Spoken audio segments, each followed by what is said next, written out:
Okay, my name is James Livingstone. And I'm Lynda Livingstone. Okay. And we both came to Almeria from Berkshire, Sandhurst, Berkshire in the south of England. 5 years ago. 5 years ago. Our initial introduction to Almeria was through a friend, possibly about 7 years ago. And when we decided that we wanted a bolt hole, we knew where to come. we knew exactly where to come. We were quite well, I had been quite well introduced to Marbella and Palmanova many years ago through our daughter and Puerto Banús. what did I say, Palmanova? Palmanova. Right, see, sorry about that. Puerto Banús. Edit. Edit. Through our daughter and son-in-law, and felt it was actually far too commercial. So when we came here, we felt this was much more acceptable to our ideas of how it should be. And then we came out, we lived in the Val d'Este Hotel. We came out possibly on 5 occasions so that we could actually visit the whole of this area. And then we finally decided that Val d'Este was ideal for us, and we found a very suitable 3-bedroom apartment with a lovely communal pool right on the 5th fairway of the golf course. What more could you ask for? Yeah, beautiful, yeah. So that was that. And then, having done that for about 3 years, we decided that going backwards and forwards and and being limited to our 6 months and having gardeners in and everything else at home, we decided we'd just sell up and come out permanently. We used our apartment essentially as a place to stay and have a comfort level while we looked all over the area for a property. We finally decided that we'd like to, my wife had the preference to still stay in Val d'Este. We looked at quite a few properties. None of them really met what we were looking for, but we did come across one that had the appropriate accommodation, and that's the one that we put in an offer for, and that was accepted. And as you well know, you were involved in that throughout the whole process, you know. Mm-hmm. Unfortunately in that, having been made aware of the fact that tenants were already in the property, I having had a previous experience of working for solicitors and with solicitors, I asked my solicitor to make sure that the tenants agreement was bona fide, and she then interpreted,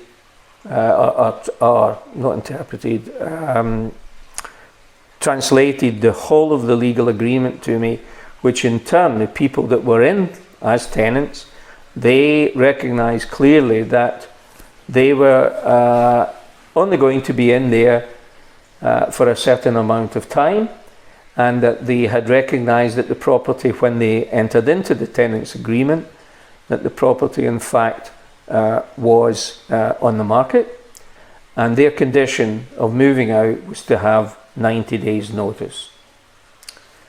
We then, I personally went and carried out quite a lot of amendments, architectural amendments to the property, did all the drawings, got all the licenses and all the approvals from the local authority, only to find out that the tenants in themselves had no intentions of moving out whatsoever, and decided to rely upon the Spanish law to protect them, to prevent them from actually being told to move from the property.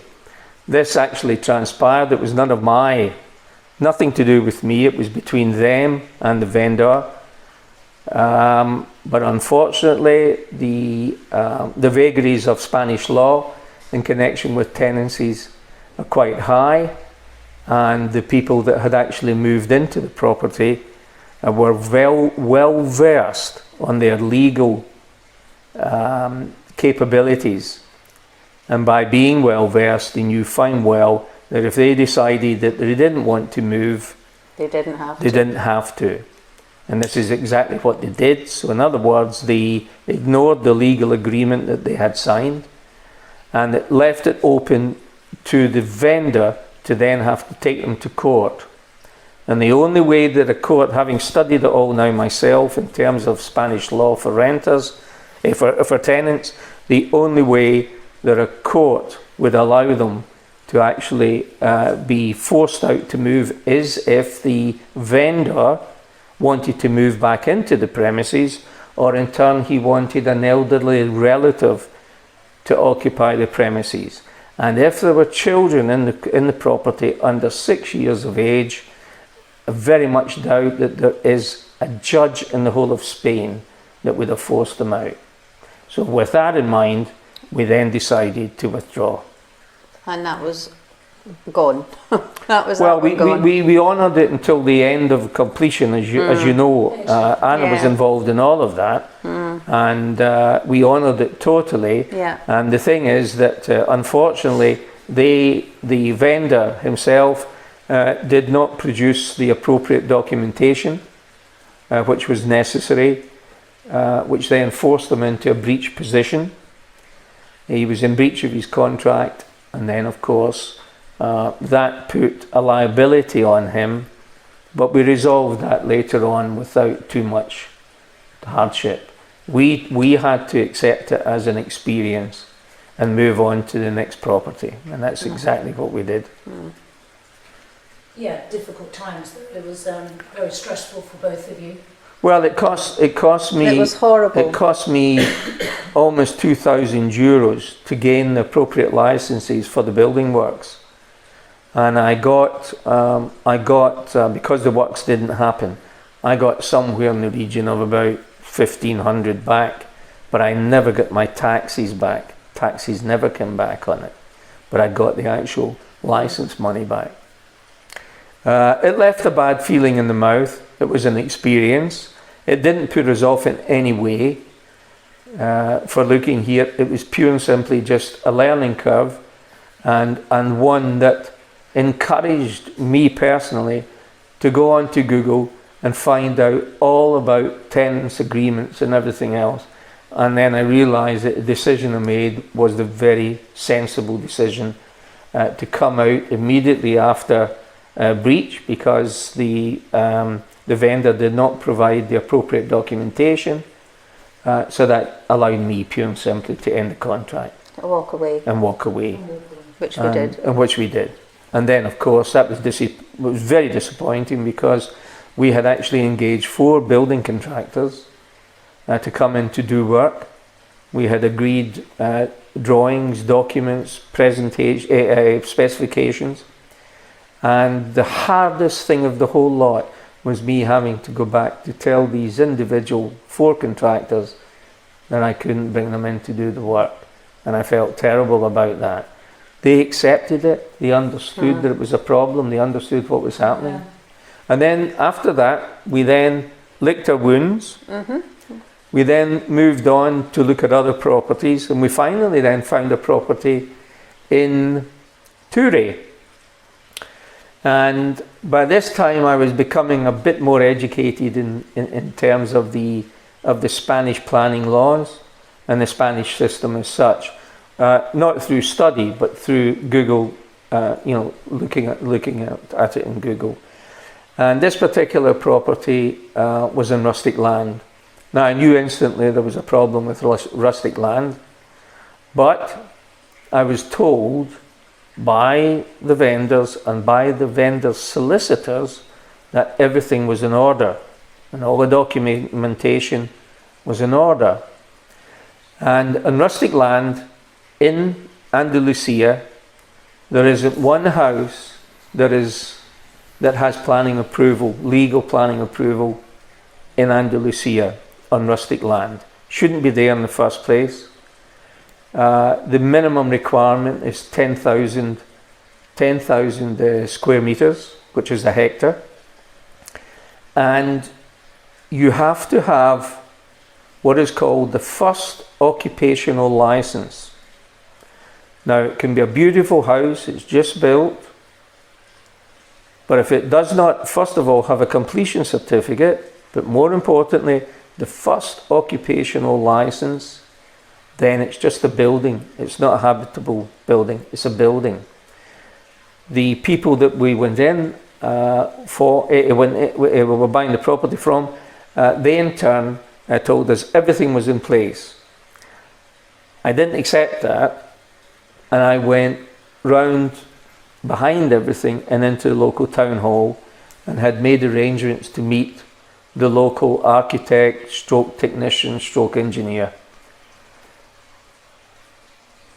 to discover that the property had no approval whatsoever, and that it did not have what's known as an AFFO, A-F-O. I can't remember the Spanish sort of translation, but it's reduced to an AFFO. And the AFFO is a document that has been decreed by the Andalusian central government to attempt to legalise properties on rustic land. Now, there are somewhere in the region of 320,000 properties on rustic land in Andalusia, and unless they've got an AFFO, they don't have approval. And even with an AFFO, you don't have total approval. And to get the AFFO means that you're almost starting again. You go into the town hall, you arrange for your architect to go in, he has to remeasure the whole building, he has to do reports on it. You then go into the town hall, you present your reports, you pay fine. When I explained to him he should apply instantly for an AFFO, he refused, and he said that he didn't believe what I had said, and he'd been on to his solicitor. A few weeks had passed, and he had been on to his solicitor again. He felt comforted by what his solicitor was telling him, and I said, well, you know, you must get an AFFO. He said, okay, we'll go for an AFFO, I'll take it off the price. I said, no. He wanted you to do it. It's quite clear as a decree by the Andalusian central government that the vendor is responsible and must take responsibility of getting this AFFO, and that's the only way we'll do it. You have to do it. I'm not taking responsibility for it. So unfortunately he wanted me to sign, and I said no, I had no intentions to sign.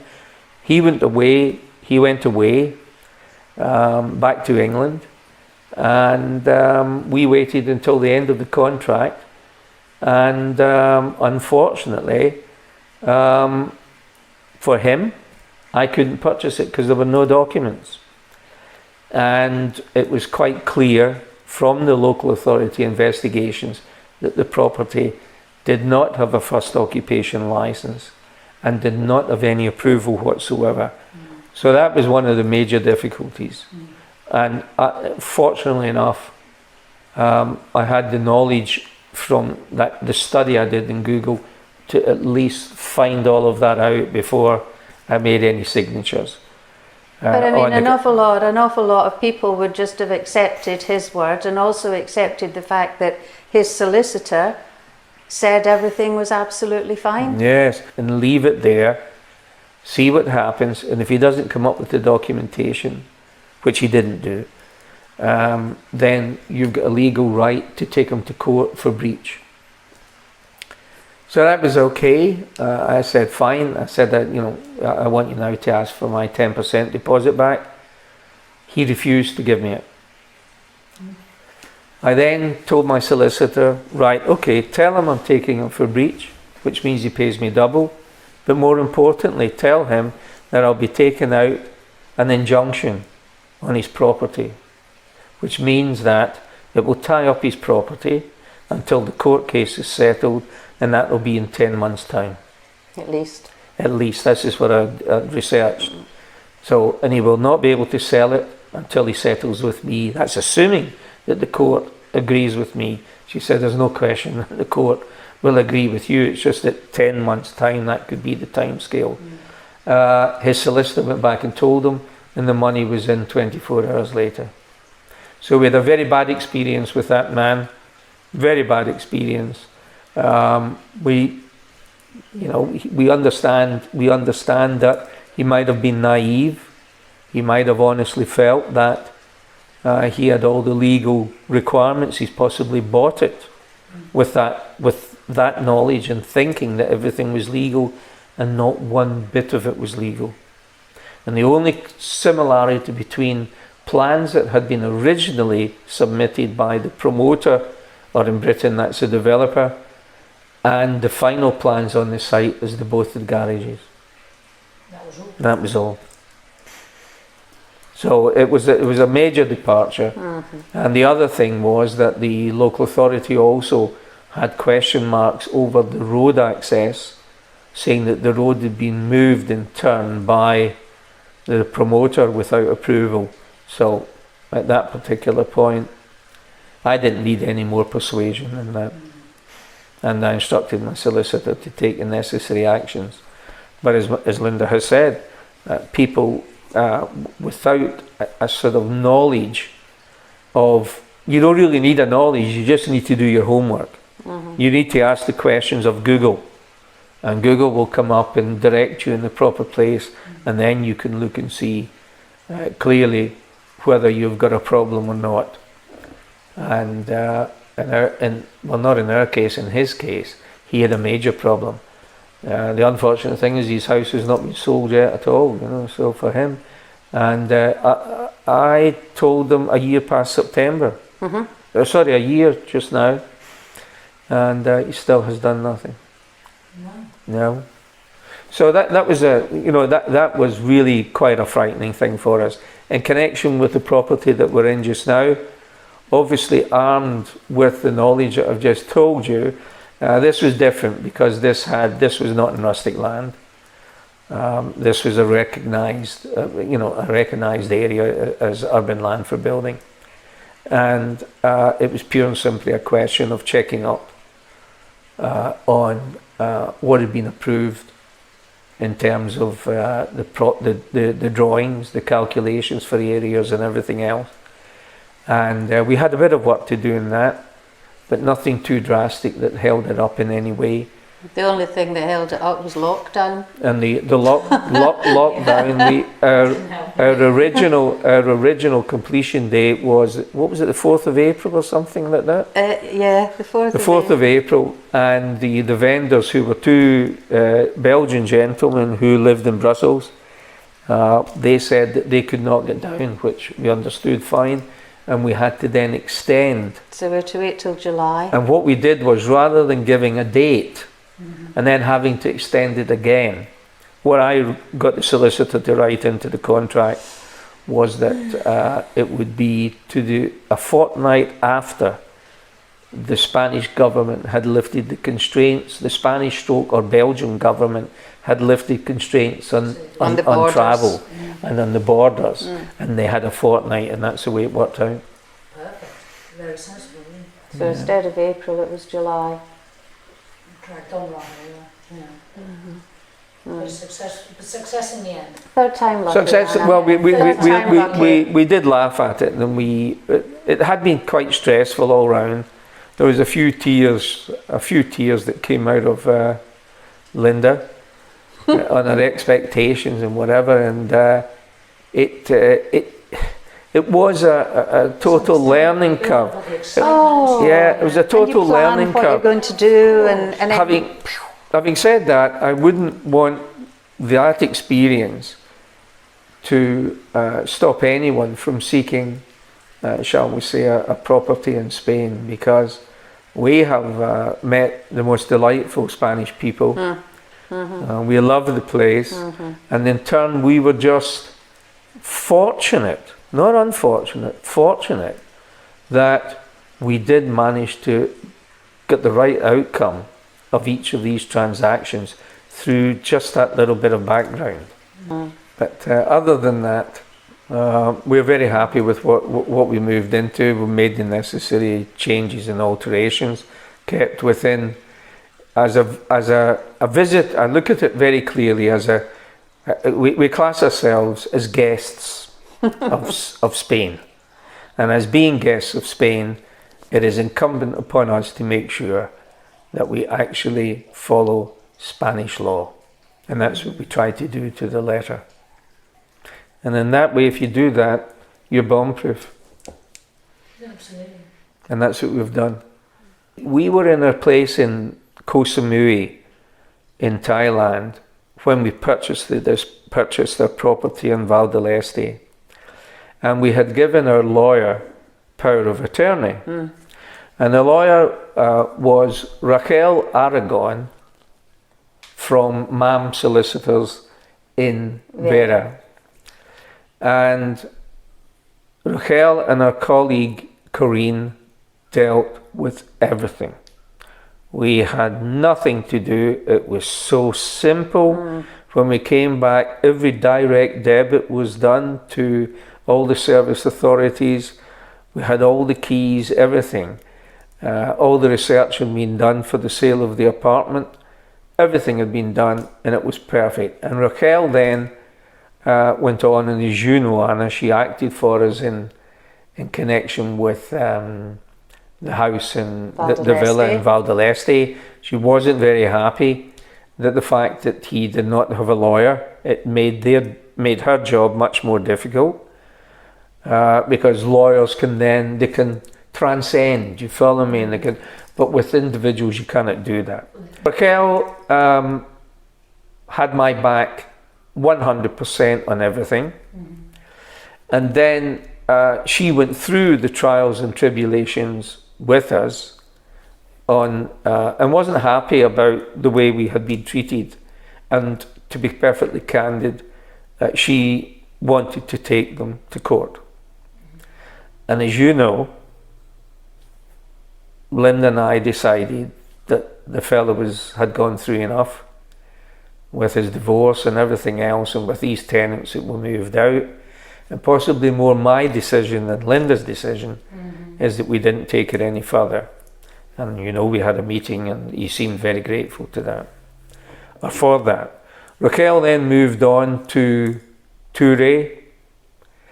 I did all the work, all the drawings, but I used Daniel Gonzalez. Daniel Gonzalez is a local architect. He's actually Argentinian, but he's a local architect. And we had used them for work that we required on Las Barreras in Val d'Este. And that's where I first got involved with them. And with us being similar disciplines, we then got on exceptionally well, and he was doing reports and whatever for us. Now, when it came to submit my plans, I asked him if he would do them. And of course, he would do them. He took them all in, did all the forms and whatever, but they were all my drawings. He got all the necessary license that was required for the contractors. I in turn then paid the necessary duties, got all the approvals, and when it fell through, it was Daniel, not me, it was Daniel Gonzalez, local architect in Vera. He went back to a local authority and said, this is not happening, this is not, and then we got the money back, as I mentioned. So he was superb. And again, it was Daniel that I asked to accompany me to Ture Town Hall in connection with the purchase in Ture, and that's when we discovered all the anomalies with that property. Raquel was so thorough, it was almost like a forensic examination that she did, and of that property. And of course, she is a very, very capable and well qualified and well thought of a lawyer.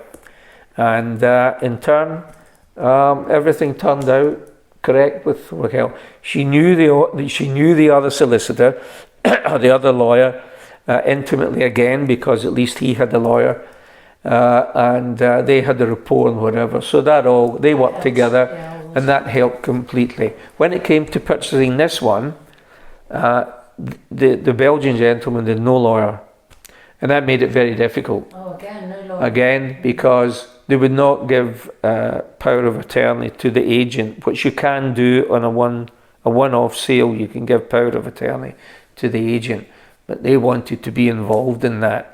And in fairness, most of it went, I would say 90% went without any hassle. This one was not a problem. We had already done our homework. Despite knew what to check for, and knew exactly what to check for through the escritura and through the catastro. I knew all the things that had to happen. I knew the combination of the crossover between the two, and well, I'm saying I did know. But of course, Raquel took the initiative, and she made sure that all the documentation covered that each of them was speaking from the same phrase book. Simple as that. And we actually managed to bring that through to a satisfactory conclusion. You had some kind words earlier as well for the architect that designed this house. Yes, well, the architect that designed this house is a gentleman called, it's Lucas, and I believe it's called Martinique, or Martigny. I'm not sure exactly the spelling. Absolute gentleman, made available to me the PDFs of the floor plans of the building, totally dimensioned, total elevations, total specifications, total details. I couldn't have asked for anything else. And he, as far as we're concerned, I did tell him I was very impressed by the way he had actually positioned this plot on this site to take advantage of all the different parts of the day. And he was quite pleased about that. And it's worked out perfectly. And for me, I could then come in and space plan it to suit our furniture arrangements. And I've still to thank him personally. But maybe, sort of 4 bottles of good wine or something like that, so. Yeah. I did write to him and I did say I would pay for the plans. No. PDFs, brilliant. So it really gave me confidence. But not only that, I could see all the structural frame and everything. I could read the drawings perfectly. I can see all the details. So I know the way this is constructed. This is all built on. It's all built on a hill on very, very hard landscape. So most of it's rocks. Yeah. So therefore, there's very little piling in any of this in any way whatsoever. And he's building on solid rock with structural frames and whatever. So I've seen the drawings, and he's built most of Cabrera, so he knows all about he's built a load of Cabrera is, I knew that they had done that, but he's done work down at Cabazana. Oh, right. There's a new. Oh, I've been there with him. Right, the Cabazana. He built a new project or a new building. The eco house. The eco house, and with all the solar panels and everything else. When it came to, for instance, the Daniel Gonzalez, we used him, as I say, for the urbanisation, but we built up a rapport, and I was very impressed by his professionalism, and that's why I asked him, would you do the things for me, Of course, and that's how it's led on to. He was helping you in Touré, and you couldn't have done it without him in Touré with the language and everything. I could have done it. I could have done it all, but of course the inability to speak Spanish was the prime reason why I wouldn't have been able to ask the right questions. He would have known possibly Simon or whoever. He knows them all. He knew Simon. So this is also. He knew Simon and Touré. Of course. He knew the mayor. And up in Bedar, and they introduced me to Rocky. He knew him, but never mind. It was the mayor. He had the mayor out, and the mayor and I. And we were talking away and whatever, and we were telling him and showing him what I intended to do, and no problem whatsoever, So the mayor couldn't have been more helpful. Well, what we discovered is that on this plot, I wanted to know in this plot what the maximum could be built in terms of square metre of the building. And it's 30% of the plot. So in other words, 30% of 1,000. So it's 300. So it's 300 square metres that you could build on here. Between the mayors and the architects and going to the town hall and these kind of things, which is... Well, it's my propensity anywhere. You get into the habit of actually finding out what are the requirements, the local requirements. That's the most, not your requirements, the local requirements of what you might be able to do. And the best way to do that is actually go to the town hall. And the town hall, and of course my inability to be able to converse in Spanish meant that my friend, and he is a friend, Daniel Gonzalez, managed to go with me, and then sort of we came up with various discussions with the people at the town hall, and everything was fairly comfortable. And even in Touré, we came up with conclusions in Touré that we had problems, and you know the problems yourself in terms of the tenants in Val d'Este. But here we were armed with all the facets that were necessary to put the building to put the completion of this building together, and we achieved that, with help from many people, and essentially our solicitor, our architect friend, the attitude of the mayor in Bedar. All these things were terribly important. Dozens of properties. But I'm referring to agents that you dealt with. Well, obviously, as you're our neighbour, and could spread terrible impressions around the village of us. You're our favourite agent. No, being honestly, being honest about it, you have been complimented on various discussions that I've had with people, because we have said that we were involved with you and everything else, and a lot of people are very, very complimentary on the work that you're doing in terms of your videos and everything else. And I think it's fair to say you're possibly the best in the area at that, because I've looked into that myself, and I won't mention any other names of any other agents, because that's not fair. But feel free to shout out. No, I'm not saying no. The other, I knew you. No. Oh yes, obviously complimenting other agents, but at the same time, I'm giving you the kudos so I don't want to then compliment them while I'm giving it to you. Well, thank you very much. But no, the other agent, fairly laid back agents, premium, Mike and premium, absolutely very determined in what he was going to do, and he did it. So you cannot ask for more than that. The sale of your property now, you mean? Very fast. 3 weeks completion. But from listing the property to having a further 2 weeks. Further 2 weeks before that. So in total, it was. I don't even think it was as long as 2 weeks. Something like it was for premium. 10, it wasn't for. days. It wasn't for the other agent. They were on to it very, very quickly for the sale of the apartment. They had it in 2 weeks. 2 weeks. Then an offer, and then a day's decision on the offer. Done. Then 3 weeks from the offer to completion. Incredible. So from that point of view, I've already written to him and complimented him. In actual fact, they had it on their website before we even knew. We didn't know they had put it on. Do you remember? And I went through their website and I said they've got it. Yeah, they were fairly quick. They're fairly quick with it. I did almost all the text on it and what I wanted them to say, and they did that. The video that I made for your part. I know. I thought it was brilliant, and that's what I'm saying. That's where there are other people that have seen that and complimented you, as well as your contemporaries have complimented you and what you did. That's very sweet. Yeah. How much do you owe us now? No. Sorry.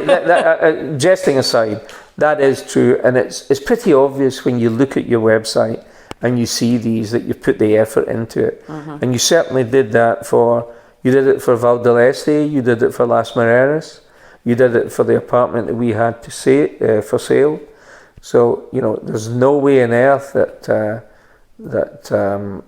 I could have, and I mean this, could ever say anything that wasn't complimentary about you. No, thank you. No, that's really pleased with. Yeah, I'm a nice person, actually. No, I know. Bring another bottle. I've just done a video for, I think it's a friend of yours. I've been. Yeah, Paul Lewis. Yes, yeah. Well, it was after he saw ours. Yeah. We put him on to you. No, he saw it. We hadn't told him. No, but we. Michael Yes, and he saw it. Yeah, Michael told me all about it.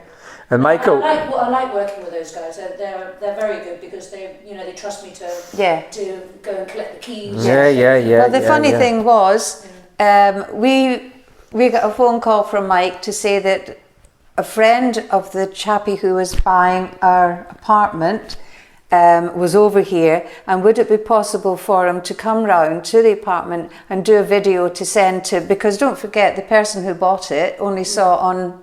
But this is after acceptance of the offer. So we said absolutely not. I mean, we had boxes and we were in the middle of moving. And I said no. I said, there's no way on earth you could come and do a video of the apartment as it is to say, look, this is what you're getting.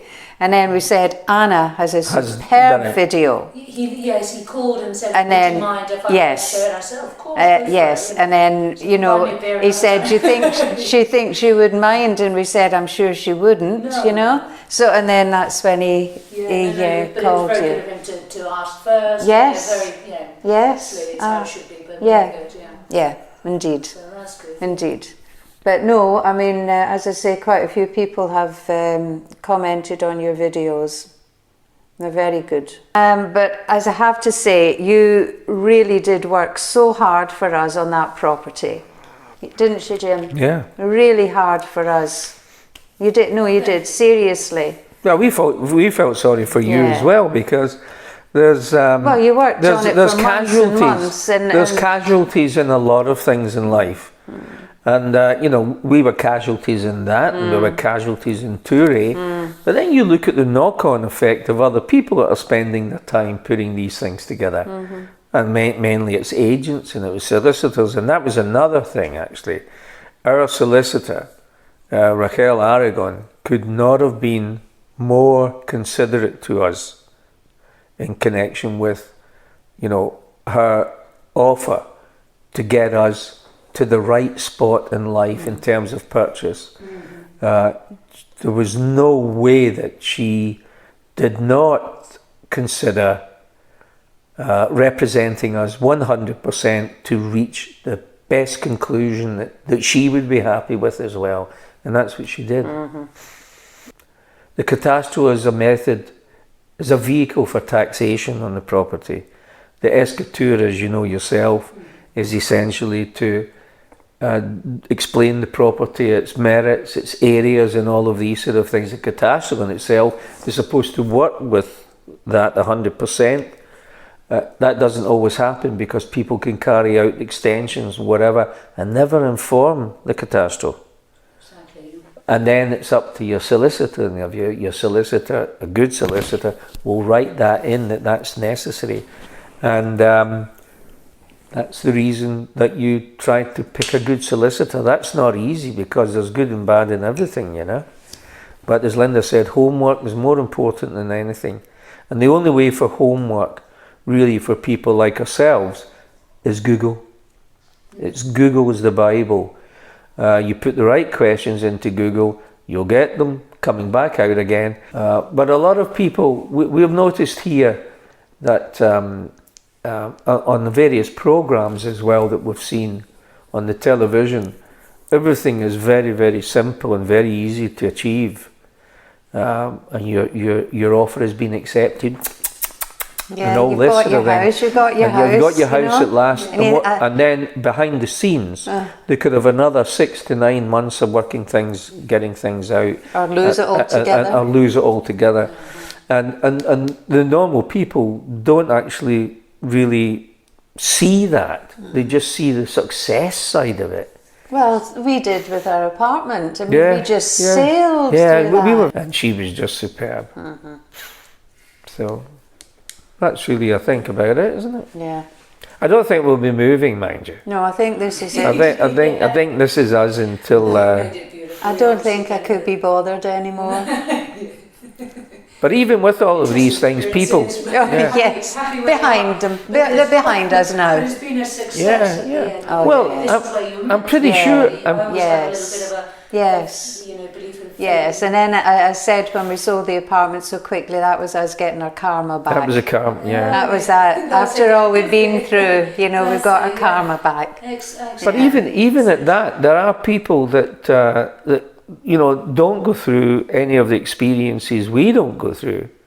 Sorry, that we've gone through. They don't go through them. If you decide to take someone to court for breach in Spain, my understanding is that your deposit is then frozen.